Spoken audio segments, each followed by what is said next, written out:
879페이지 시편 105편 17절 말씀입니다.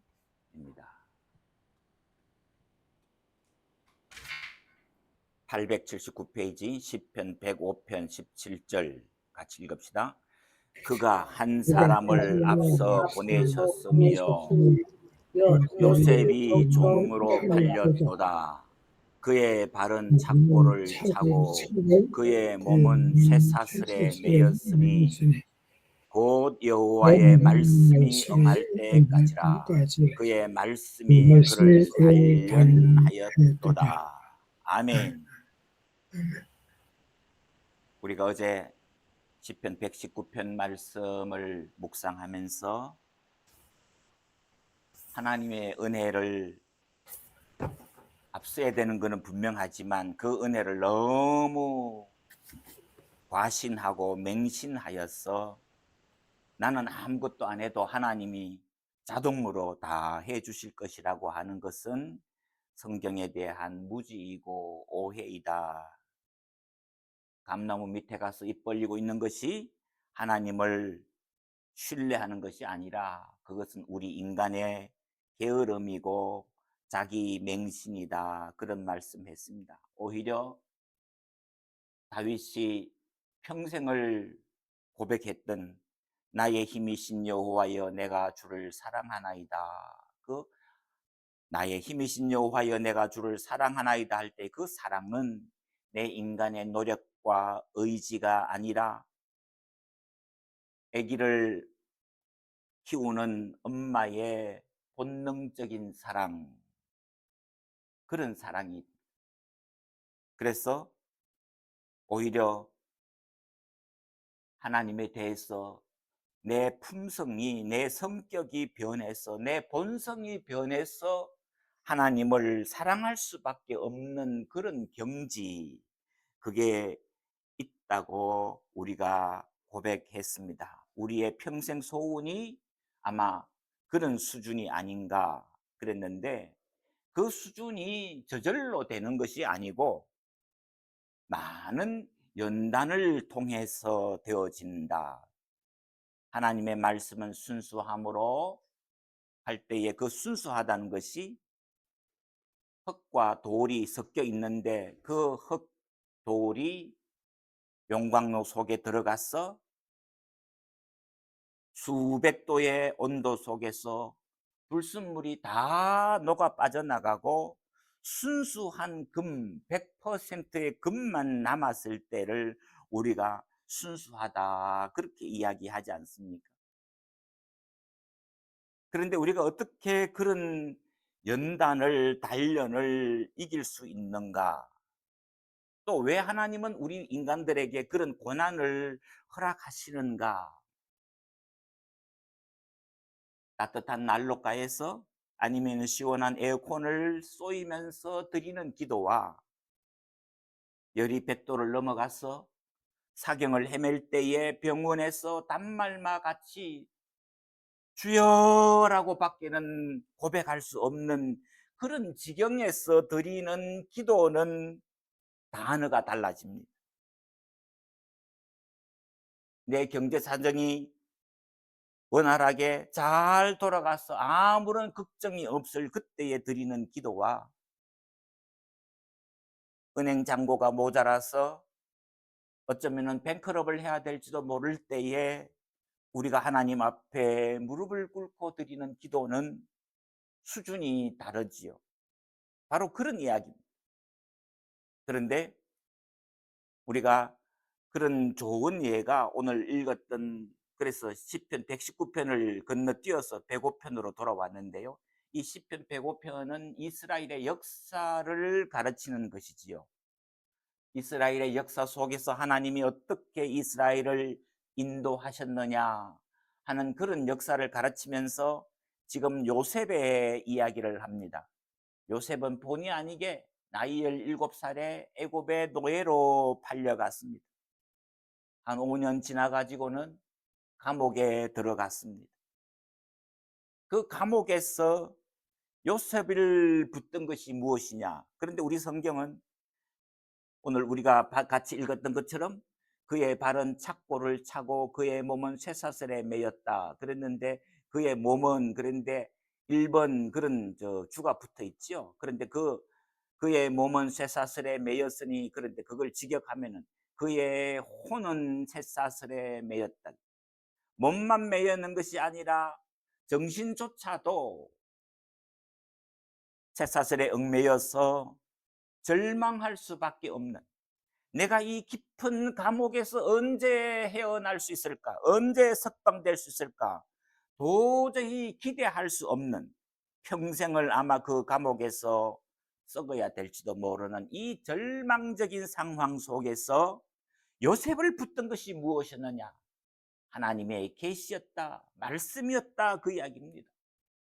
오늘과 같이 우리가 신구약 성경 66권을 다 가지고 있는 완벽한 성경이 아니라 꿈에서 들려오는 하나님의 음성, 그의 영혼을 뚫고 들어가는 하나님의 감동, 뭐 그런 것들이 하나님의 말씀이라고 하는 표현으로 되어 있는데, 하여튼 요셉이 감옥에서 잠잘 때에도 쇠사슬에 매여서 자야 되는 그 절망적인 상황 속에서 요셉을 거꾸로 떨이지 않았던 것이 있었다. 뭐냐? 그게 바로 하나님의 말씀이었다. 하나님의 음성이었다. 하나님의 위로였다. 우리가 이런 이야기 합니다. 우리가 요즘 로마서 말씀 듣고 있는데요. 로마서 5장 3절 4절에 이뿐 아니라 환난은 인내를 우리가 환난 중에도 즐거워하나니 환난은 인내를, 인내는 연단을, 연단은 소망을 이룬 줄 알미로다. 바울이 그렇게 간단하게 표현을 했는데요. 그거를 좀 더 직역을 하면은 우리가 새 한글 성경에는 우리가 버티다 보면은 굳세어지고 굳세지다 보면은 희망이 생깁니다. 힘이 생깁니다. 이 버틴다는 표현이 요즘 우리나라 국민들이 참 좋아하는, 저도 참 좋아하는 역도 선수 있습니다. 장미란이라고. 그 장미란 선수 엄마가 여자 전도사님인데 그렇게 기도를 열심히 한다고 그러더라고요. 아빠는 또 이 딸과 함께 유머를 하면서 딸이 힘들 때마다 격려해주고, 그런 엄마와 아빠 속에서 역도 선수 장미란이 금메달을 땄다. 뭐 이런 이야기인데, 참 글 쓰는 걸 이렇게 보면 참 심성이 밝아요. 그리고 발라요. 어떻게 그렇게 됐느냐? 역도를 할 때에 버틴다는 거예요. 정말 버틴다는 거 우리가 상상이 되지 않습니까? 자기 몸의 몇 배나 되는 쇳덩이를 들고 버티는 것, 견디는 것. 그게 오늘 우리들에게 주님이 말씀으로 하시는 것이, 우리가 알거니와 환난 중에도 즐거워하나니 환난은 인내를, 인내는 연단을, 연단은 소망을 이루는 줄 안다. 근데 이 연단이란 말이 품격이란 말이거든요. 다듬어졌다는 거거든요. 자연인 그대로가 아니라 하나님의 말씀으로 다듬어지는 인격 속에서 견딜 수 있는, 어떤 고난과 환난 속에서도 견딜 수 있는 힘을 우리가 얻을 수 있다. 직역하면은 버티다 보면은 굳세어집니다. 굳세어지면은 힘이 생깁니다. 희망이 생깁니다. 바울이 지금 그런 이야기 하거든요. 오늘 우리들에게 있어서 이런 요셉과 같은 연단이 우리들에게 있다. 우리가 방금 불렀는 찬송도 베드로 전서에서 나오는데 불같은 시험이 우리를 연단한다, 이렇게 이야기하거든요. 참으로 우리가 가슴에 새길 것인데, 우리가 이런 연단을 통해서 하나님의 성품을 닮아가는 수준으로 나아가는 것, 그것이 오늘 우리가 기도해야 될 것이고 훈련해야 될 것입니다. 이게 1년, 2년 될 만에 될 일은 아니지만 내 성격이 바뀌는, 예수 믿고 나서 성격이 바뀌었다. 어떻게 해요? 하나님의 말씀 때문에, 말씀이 우리를 연단해 주었다, 깨끗하게 해 주었다. 이런 고백이 우리들에게 어떻게 나올 수 있는가? 그 양농원에 신방 가서 들었던 이야기인데요. 양농원에서 예배 드릴 때에 치매 걸린 권사님들이 사도신경 주기도문은 줄줄 외운다요. 평생을 해왔으니까. 그런데 식사 시간에는 밥 먹고 뒷문으로 나갔는데 금방 다시 와서 나 밥 안 먹었다고. 치매 걸리면은 밥 안 먹었다. 그런 이야기를 제일 자주 한다고. 그게 아마 인간의 가장 본능이거든. 어, 제가 토요일 날 또 정말 귀한 목사님 양로원에 갔는데 그분이 어제 저녁도 안 먹고 오늘 아침도 안 먹었다고.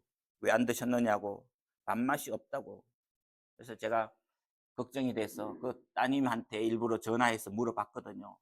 목사님이 밥 안 먹었다고 그러는데, 그러니까 우리 아빠가 요즘 밥 안 먹었다고 소리 자주 하는데 밥을 먹었어요. 그런데 많이 못 드시니까 밥맛이 없으니까 늘 배가 고픈 상태로 있으니까 밥 안 먹었다고 그런다고. 아, 이분이 이제 본의 아니게 치매가 자꾸 서서히 진행되는가 하는 그런 안타까움이 있었는데요. 제가 참 마음에 새기는 이야기가 하나 있습니다. 그 이야기는 그 고목사님 앞에 뭐 고돈 이렇게 썼는데, 고돈 맥도날드라고 미국의 아주 유명한 목사님인데, 그분 이름이 고든, 우리가 가는 맥도날드 그 맥도날드거든, 성이. 근데 그 고든 맥도날드가 20대 초반에 공부 다 끝나고 목사가 돼서 타주로 가야 되는데 할아버지를 만나고 가야 되겠다. 할아버지가 치매가 있어서 치매 양로원에 계시는데 찾아가서 할아버지, 제가 손자 고든입니다. 할아버지가 몰라보는 거예요. 아, 너가 고든이냐? 왜 왔냐? 네, 할아버지, 제가 이제 목사 돼서 타주로 목회하러 가야 되니까 할아버지 만나러 자주 못 올 거예요. 그래서 인사하러 왔다고. 아, 그러냐고. 기도하자. 고든 할아버지가 고든 머리 위에 손을 얹고 기도합니다. 하나님이 우리 고든이 주의 종이 되어서 먼 길 떠나는데 그와 함께 하시고 야곱과 함께 하셨던 하나님께서 고든과도 함께 하시고 이야기를 쭉 기도를 하다가 기도를 멈추고, 너 이름이 뭐지? 고든입니다. 하나님 고든에게 역사하셔서 하나님의 말씀에 풍성하게 하시고 이야기를 쭉 하다가 또 눈을 뜨고 기도를 멈추고, 예, 너 이름이 뭐라고 그랬지? 예, 고든입니다. 또 기도를 열심히 합니다. 한 번 기도하는데 여러 번 손자 이름이 기억나지 않는 그 할아버지. 근데 그 고든이 노년에 축복받는 비결 뭐 그런 그 칼럼을 썼을 때 그 이야기를 하거든요. 자기 할아버지가 치매가 와서 자기 이름, 손자 이름을 깜빡거리고 기억을 못 하는데, 그런데 그 손자를 위해서 드리는 기도는 막히지 않았다. 제가 그 이야기를 읽으면서요, 고든이 나중에 목회에 큰 실수를 해서 거의 뭐 파멸될 수밖에 없는 그런 상황이 왔지만 다시 일어서서 지금 뭐 한국어 말도 여러 말로 번역이 되는 위대한 목회자가 됐다. 그런 할아버지가 있었기 때문에 그런가. 정말 우리가 어떻게, 내가 치매가 걸렸는데도 내 평생 하는 기도는 놓치지 않는 그런 지경에 갈 수 있을까? 하나님과의 깊은 교제가 되어서 내 밥 먹는 것은 잊어버리고 있는데도 평생을 외웠던 주기도문 사도신경은 놓치지 않는 우리 양로원에 계시는 여러 어른들을 보면서 제가 그 이야기를 거듭거듭 요즘도 생각합니다. 정말 우리가 내 이름을 잃어버리고 손자 이름을 잊어버리고 내 밥 먹는 것도 잊어버리고, 그런데도 평생을 외워왔던 주기도문 사도신경은 줄줄줄줄 암송하는 그 수준이 내 기도 생활이 되어야 되지 않는가. 하나님 앞에 기도할 때에 어떻게 그런 기도를 하는가. 시편 119편 마지막에 가면요, 내가 하루 7번 주를 찬송하나이다. 정말 우리가 하루 7번 찬송하려면은요, 옛날 농사꾼들이 아침 먹고 일하다가 새참 먹고, 점심 먹고 일하다가 또 새참 먹고, 마치기 전에 또 새참 먹어야 힘이 솟아서 나오는. 그래서 뭐 농사꾼들이 하는 말 있잖아요. 농부는 밥심으로 일한다고. 배가 허전하면은 일을 못 한다는 거지요, 그분들. 그런데 하루 7번 주를 찬송하는데, 지나가는 말로 찬송하는 것이 아니라 내 온 정성을 모두어서 찬송하면서 주님이 나와 함께 하시고, 주님이 오늘 현장에서 나를 인도하시고, 내 발걸음을 인도하시고, 내 속에서 아이고야 죽었구나 하는 말이, 한숨이 나오는 것 대신에 동유럽에 있는 성도들이 키리에 엘레이션, 주여 나를 불쌍히 여기소서, 주여 나를 긍휼히 여기소서. 하나님의 은혜가 아니면은 내가 이 고난의 지경을 걸어갈 수 없습니다. 넘어갈 수 없습니다. 주님이 나와 함께 하셨습니다라고 고백할 줄 아는 사람이 정말로 주님을 찬송하는 것 아니겠습니까? 어떻게 하면은 이게 이렇게 되는가? 정말로 내 성격이 바뀌었어요. 예수 믿고 난 다음에, 내가 은혜 받고 난 다음에 내 품성이 바뀌었어요. 그래서 우리가 성경적으로 큰 중생은 한 번 하지요. 큰 중생은. 그런데 작은 중생은, 내 입이 중생하고 내 습관이 중생하고 내 취미가 중생해요. 예수 믿기 전에 좋아하던 취미가 예수 믿고 난 다음에는 변했어요. 중단되었어요. 그런 중생은 날마다 해야 된다는 겁니다. 별로 안 좋은 예지만은 한국에 큰 도둑 있죠. 조세형이라고. 그분이요, 감옥에 들어가서 연단받고 회개하고 목사가 됐습니다. 목사가 됐는데도 이 도벽이를, 훔치는 습관을 버릴 수 없었습니다. 그래서 또 한탕 해야 되겠다. 그래서 대담하게 한탕 했는데 또 걸렸습니다. 신문에서 대도 조세형이라고. 그분이요, 그의 영혼은 중생했는지 모르지만 그 습관을 끊어내지 못했습니다. 이 습관을 끊어내는 데는 참으로 하나님의 은혜가 있어야 됩니다. 어떻게 보면은 인력으로 안 되는 그런 부분이 있다는 거죠. 이 부분에서 한국의 바이올린 세계적인 바이올리스트 정경화 씨가, 정명훈 누나가 평생을 정말 그 사람 바이올린 했잖아요. 그런데 한번 그 이야기 하더라고요. 자기는 매일 연습한다. 하루 연습 쉬면은 내가 알고, 내가 이틀 연습 쉬면은 스승이 알고, 사흘을 쉬면은 청중이 안다.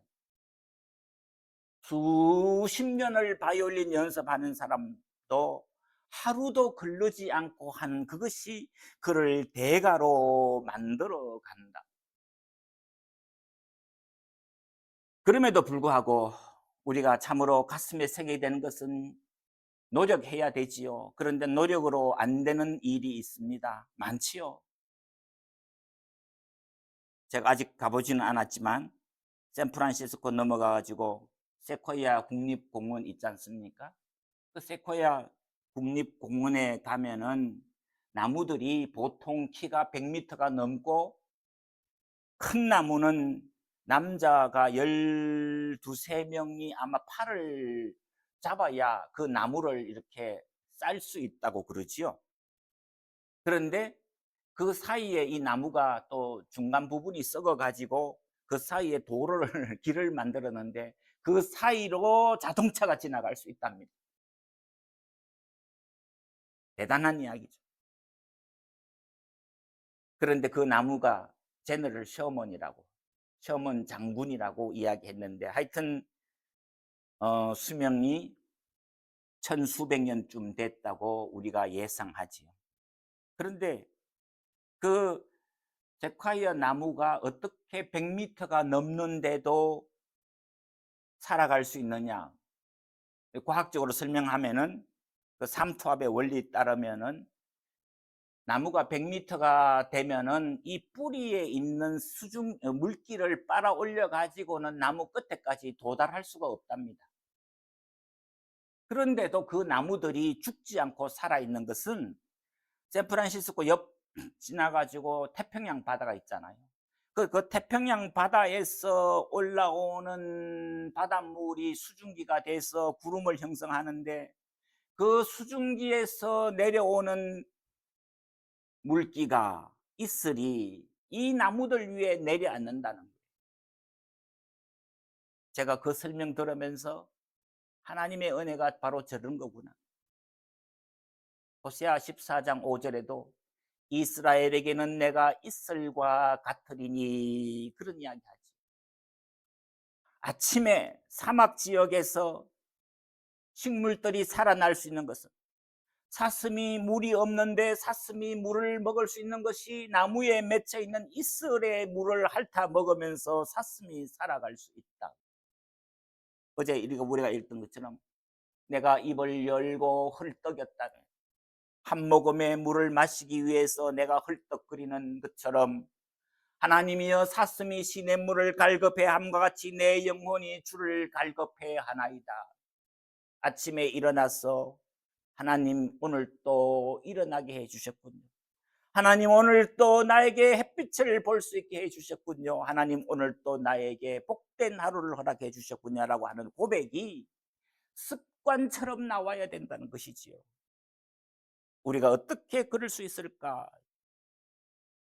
나무 뿌리에서 물을 빨아 올려 가지고는 살아날 수 없는 나무들이 태평양에서 올라오는 바닥 구름에서 내리는 이슬을 보면서 그 이슬을 사모하여서 살아가는 것이 우리 신앙인들이다.